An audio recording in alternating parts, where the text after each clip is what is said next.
Hello viewers, welcome to filmi craft. நான் உங்கள் அருண். இந்த எபிசோடில் நம்ம பார்க்க போகிற படம் 2009 ஒரு ஹாங்காங் த்ரில்லர் படமாக வெளியான ஆக்சிடென்ட். இப்போது இந்த படத்துடைய ஒன்லைன் ஸ்டோரி என்ன அப்படின்னு நம்ம பார்த்துடலாம். கொலைகள் எல்லாத்தையும் விபத்துக்களாக மாற்ற தெரிஞ்ச அந்த வித்த தெரிஞ்ச படத்துடைய கதாநாயகன் ஒரு தருணத்தில் இவர் மேலேயே ஒரு கொலை முயற்சி நடக்கும்போது இதுக்கு பின்னாடி யார் இருப்பா அப்படின்னு கண்டுபிடிக்கிறதுக்காக இவரே களத்தில் இறங்குறார். இதுக்கப்புறம் இந்த கதையில் நடந்த சுவாரஸ்யங்கள் தான் இந்த படத்துடைய ஒன்லைன் ஸ்டோரியை. இப்போது இந்த படத்துடைய டீட்டெயில் ரிவ்யூக்கு போகலாம். முதல்ல இந்த படத்துடைய கதை என்ன அப்படின்னு நம்ம பார்த்துருவோம். படத்தில் நம்ம கதாநாயகனுடைய பேர் பிரெயின். இவர் பேசிக்காக காசை கொடுத்து ஒரு நபரை போட்டு தள்ளுங்க அப்படின்னு சொன்னால் போட்டு தள்ளிவார். அப்போ கூலிப்படன்னு சொல்லுங்கள் பாஸு அப்படிங்கிறீங்களா? அதுதான் கிடையாது. இவர் கூலிப்பட அப்படிங்கிற அந்த செக்மெண்ட்டில் சேர மாட்டார். ஏன் அப்படின்னா, கூலிப்படை அப்படிங்கிறவங்க காசை வாங்கிட்டு ஒருத்தரை வெட்டி தள்ளுறதோ இல்லை சுட்டு தள்ளுறதோ இந்த மாதிரி வேலைகளை பார்க்கக்கூடிய ஆளுங்க, ரைட்டா? ஆனால் இவரை பொறுத்தளவுக்கு யாரை போட்டு தள்ளணும் அப்படின்னு சொல்லி கிளைண்ட் கிட்ட இருந்து பணத்தை வாங்கிப்பார். அவங்கள கரெக்டாக போட்டும் தள்ளிடுவார். ஆனால் இவருடைய இன்வால்மெண்ட்டே உள்ளே இருக்கிறார். அதாவது போலீஸை பொறுத்தளவுக்கும் சரி, பப்ளிக்கை பொறுத்தளவுக்கும் சரி, அது வெறும் விபத்து அப்படின்னு சொல்லி தான் எல்லாரும் நம்புகிற அளவுக்கு எல்லாத்தையும் ஐவாஷ் பண்ணி அந்த கொலையை பண்ணிடுவார். ஆனால் இவருக்கு ஒரு தனி டீம் ஒருத்தவங்க இருக்காங்க, ஒரு 4 பேர். இந்த 4 பேர் யார் யார் அப்படின்னு பார்த்தீங்கன்னா, ஒன்று கதாநாயகன், இன்னொன்று இவர் கூட இருக்கிற இன்னொரு பொண்ணு, மூணாவது அங்கிள் அப்படின்னு சொல்கிறாங்க, அவர் கொஞ்சம் வயசான நபர், அவர் ஒருத்தர், நாலாவது ஃபேட்டி அப்படின்னு சொல்லி கொஞ்சம் குண்டாக இருக்கக்கூடிய ஒரு நபர். இந்த ஃபேட்டியுடைய வேலை என்ன அப்படின்னா, ஒன்ஸு நீங்கள் சொன்ன வேலையை நாங்கள் முடிச்சிட்டோம், அந்த ஆளை போட்டு தள்ளிட்டோம் அப்படின்னா அந்த காசை போய் திருப்பி கிளைண்ட் கிட்ட இருந்து கலெக்ட் பண்ணுறது தான் இவருடைய வேலை.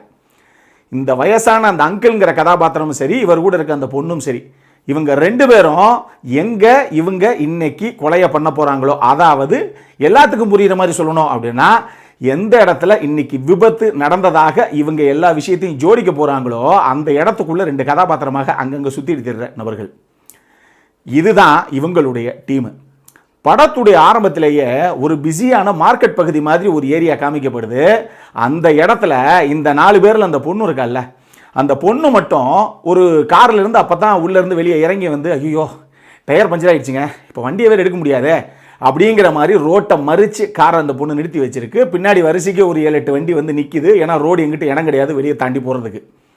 இப்போ அந்த பொண்ணு நிறுத்தின காருக்கு பின்னாடி நிற்கிற காரில் இருந்து ஒரு நபர் எந்திரிச்சு வந்து, ஏமா என்னம்மா பிரச்சனை, வண்டி எடுமா, எத்தனை வண்டி உனக்கு பின்னாடி ரோட்டில் போக முடியாமல் மறைச்சிட்டு நிற்கிற நீ அப்படின்னு சொன்னால், சார் ஒரு நிமிஷம் சார், யாராவது வச்சு தள்ளி தான் சார் வண்டி எடுக்கணும், என் வண்டி வேறு ஸ்டார்ட் எடுக்கல அப்படிங்கிற மாதிரி சொல்லுது இந்த பொண்ணு.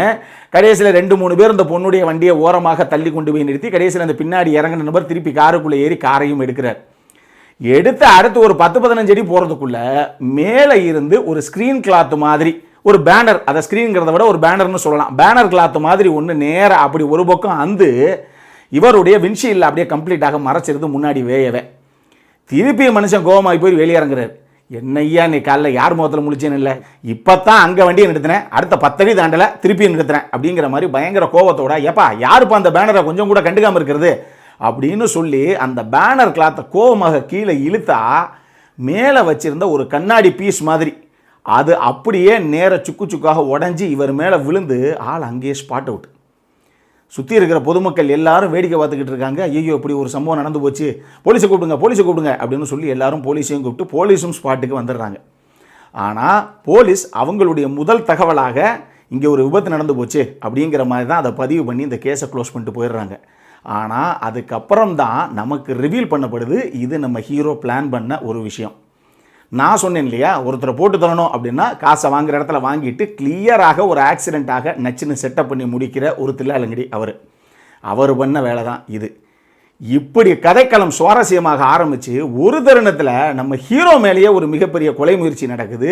அவருக்கு பயங்கர கோபம், ஏண்டா ஊரில் இருக்கவனெல்லாம் பேமெண்ட்டை வாங்கி நான் போட்டுக்கிட்டு இருக்கேன், என்னையே ஒருத்தன் ஸ்கெட்சு போடுறேன்னா யாராக இருப்பான் அப்படிங்கிறதுக்காக அதை கண்டுபிடிக்கிறதுக்காக இவரே களத்தில் இறங்குறார். இதுக்கப்புறம் இந்த கதையில் நடந்த சுவாரஸ்யங்கள் தான் இந்த படத்துடைய மொத்த கதையை. இந்த படத்தை பொறுத்தளவுக்கு எனக்கு ரொம்ப ரொம்ப பிடிச்ச விஷயங்கள் என்ன அப்படின்னா, முதல்ல இந்த படத்துடைய கதை, அந்த மையக்கரு. பொதுவாக நம்ம எத்தனையோ படத்தில் ஒரு கொலை அப்படின்னா அதை தற்கொலையாக மாற்றின படங்கள் எத்தனையோ படங்கள் பார்த்துருக்கோம். ஒரு பொண்ணு தற்கொலை பண்ண மாதிரி இல்லை தூக்கு மாட்டின மாதிரி கதைக்களம் ஆரம்பிக்கும். போக போக கொஞ்சம் கொஞ்சமாக ரிவீல் பண்ணி ஒரு கேரக்டராக உள்ளே நமக்கு அறிமுகப்படுத்தி கடைசியாக இது வந்து தற்கொலையே கிடையாது, இது ஒரு கொலை அப்படிங்கிற மாதிரி கடைசியாக ரிவீல் பண்ணி முடிக்கிற பல படங்கள் நம்ம பார்த்துருப்போம். ஸோ ஒரு கொலை தற்கொலையாக மாற்றின கதைகள் நிறைய பார்த்துருக்கோம். அது எப்படிங்க ஒரு கொலைங்கிறதே ஒரு விபத்தாக முடியுது, அதுவும் யாருமே சந்தேகப்படாத மாதிரி ஒரு கிளியராக எப்படி ஒரு கொலையை இவங்களால் எக்ஸிக்யூட் பண்ண முடியுது அப்படிங்கிற அந்த ஒரு விஷயம், அந்த சுவாரஸ்யத்தினால தான் அந்த படத்தை நான் பார்க்கவே ஆரம்பித்தேன். ஸோ அந்த மாதிரி ஒரு கதைக்களம் இது பார்க்குறதுக்கு ரொம்ப வித்தியாசமான கதைக்களமாகவே இருந்தது. ஆனாலும் இதில் வர்ற ஒரு சில சீன்ஸ் அது நான் இங்கே ரிவீல் பண்ண முடியாது. நான் பேசுகிறேன்னா அது வந்து நிறைய விஷயங்கள் எங்கேயும் நான் உங்களுக்கு ரிவீல் பண்ண மாதிரி ஆகிடும். ஆனால் அந்த மாதிரி ஒரு எக்ஸிக்யூஷன், அதாவது ஒருத்தரை கொலை செய்கிற ஒரு முயற்சி நம்ம தமிழ் படத்தில் கூட வந்திருக்கு. அதை பார்த்த உடனே உங்களுக்கு தெரியும் இது இந்த படத்தில் பார்த்தோம்ல அப்படின்னு. அது என்னன்னு பாருங்கள், பார்த்து புரிஞ்ச கமெண்ட் செக்ஷனில் சொல்லுங்கள். அது கண்டிப்பாக உங்களுக்கு புரியும் அந்த சீனு.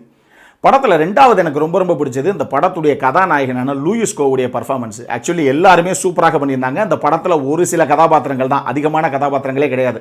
எல்லாருமே அவங்கவுங்க கதாபாத்திரங்களை நீட்டாக பண்ணியிருந்தாங்க. பட் இருந்தாலும் கதாநாயகன் அந்த கதாபாத்திரமாகவே நின்றுருந்தார்.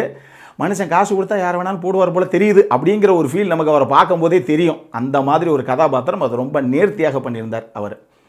மூணாவது, இந்த படத்துடைய எடிட்டிங்கும் சரி, இந்த படத்துடைய சினிமோட்டோகிராஃபியும் சரி, ரெண்டையுமே நீங்கள் சொல்லலாம். ரெண்டுமே கணக்கச்சிதமாக இருந்தது. இந்த கதைக்கு எந்த மாதிரி ஒரு கலர் டோன் வேணுமோ, எந்த மாதிரி காட்சிகளை வந்து காட்சிப்படுத்தணுமோ அதை நீட்டாக பண்ணியிருந்தார் படத்துடைய சினிமோட்டோகிராஃபர். எடிட்டரை பொறுத்தளவுக்கு இந்த படம் மொத்தமே 1.5 மணி நேரம் படம் தான். அதுவே போதும். அடுத்து நான் என்ன சொல்ல வர்றேன்னு, எந்த வளவலா குளவலா சமாச்சாரம் கிடையாது. இவ்வளவு தான் கதை, சின்ன கதை. அதை நீட்டாக கட் பண்ணி பக்காவாக எக்ஸிக்யூட் பண்ணியிருந்தார் படத்துடைய எடிட்டர். அடல்ட் கான்டென்ட்டை பொறுத்தளவுக்கு இந்த படத்தில் அடல்ட் கான்டென்ட் இருக்குது. இந்த படத்தை நீங்கள் ஃபேமிலியோட பார்க்க முடியாது. இந்த படம் நெட்ஃப்ளிக்ஸ்லேயே உங்களுக்கு சப்டைட்டிலோடு அவைலபிளாக இருக்குது, பார்த்து மகிழுங்கள். இதெல்லாம் தாண்டி ஒரு விஷயம் நான் சொல்லிடுறேன்.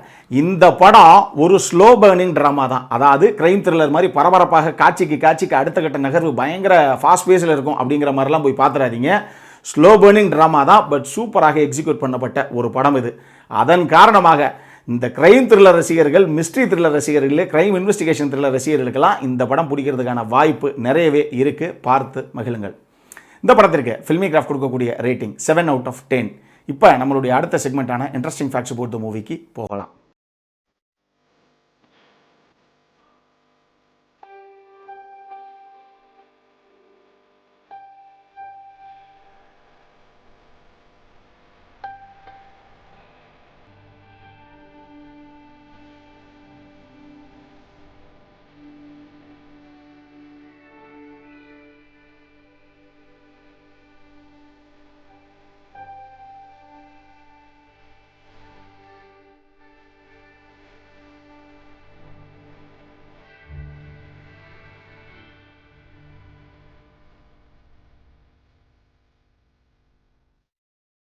இந்த வீடியோ பிடிச்சிருந்ததுன்னா லைக் பண்ணுங்கள். ரொம்ப பிடிச்சிருந்ததுன்னா உங்கள் ஃப்ரெண்ட்ஸ் எல்லாத்துக்கும் ஷேர் பண்ணுங்கள்.